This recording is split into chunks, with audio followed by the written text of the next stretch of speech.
زیادہ ہیں سینہ در سینہ. تعلیم تو ابھی ہے، لوگ پڑھنا لکھنا نہیں جانتے تھے بہت عرصہ تک، لیکن ایک نے دوسرے سے سنا، دوسرے نے دوسرے سے سنا، اور انہوں نے یہاں تک پہنچایا. اور آج تک ہمارا اسلام کو یہ صدری روایات کے ذریعے ہی زندہ ہے. یعنی عام جو مسلمان ہیں وہ سینہ بسینہ چل رہا ہے. اور پھر آقا علیہ السلام کی جب زندگی ختم ہوئی اور کربلا کا واقعہ ہوا، جب خلافت مکمل طور پر ملوکیت میں تبدیل ہو گئی، تو پھر ہمارے جو مشاہد تھے، سب سے پہلے امام زین العابدین علیہ السلام اور امام جعفر الصادق علیہ السلام نے باقاعدہ ایک خانقاہی نظام کی بنیاد رکھی کہ لوگ اہل بیت کے پاس جاتے تھے، ان سے سنتے تھے، کہ کیونکہ دین تو ان کے گھر سے آیا تھا، باقاعدہ ان سے سن کے پھر آگے پھیلاتے تھے، کیونکہ وہ سمجھ چکے تھے کہ آمریت اس حد تک راسخ ہو چکی ہے کہ کتابی شکل میں جلا دی جاتی تھی، کتابوں میں رد و بدل ہو جاتا تھا، لیکن جو صدری روایات تھی وہ لے کے لوگ نکلتے تھے.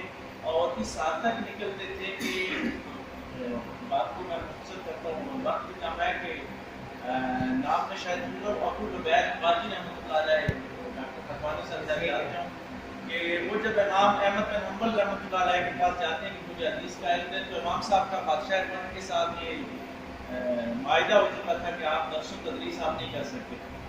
تو انہوں نے کہا میں تو بڑے دور سے شاید لوگ میرا خیال ہے موجودہ افریقہ سے سفر کر کے وہاں پہنچے تھے. انہوں نے کہا کہ اب کیا ہوگا؟ انہوں نے کہا کہ میں روزانہ سوالی بن کے آیا کروں گا، آپ کے در پہ مانگنے کے لیے دے دوں، آپ روزانہ ایک حدیث مجھے سنا دینا باہر دروازے پہ آ رہا ہوں. یہ غیر رسمی تعلیم تھی، یعنی معاہدے کی خلاف ورزی بھی نہیں ہوگی کہ میں پڑھا رہا ہوں لیکن میں آپ کو یہ خیرات دے دیا کروں.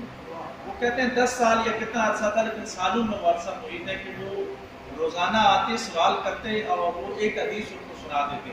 اور پھر بعد میں جا کے افریقہ کے بیابانوں میں انہوں نے اسلام کی تعلیم کو عام کیا. تو یہ غیر رسمی تعلیم کی ثمرات تھے. لیکن اب کی جو بات ہے، یہ مسئلہ ہو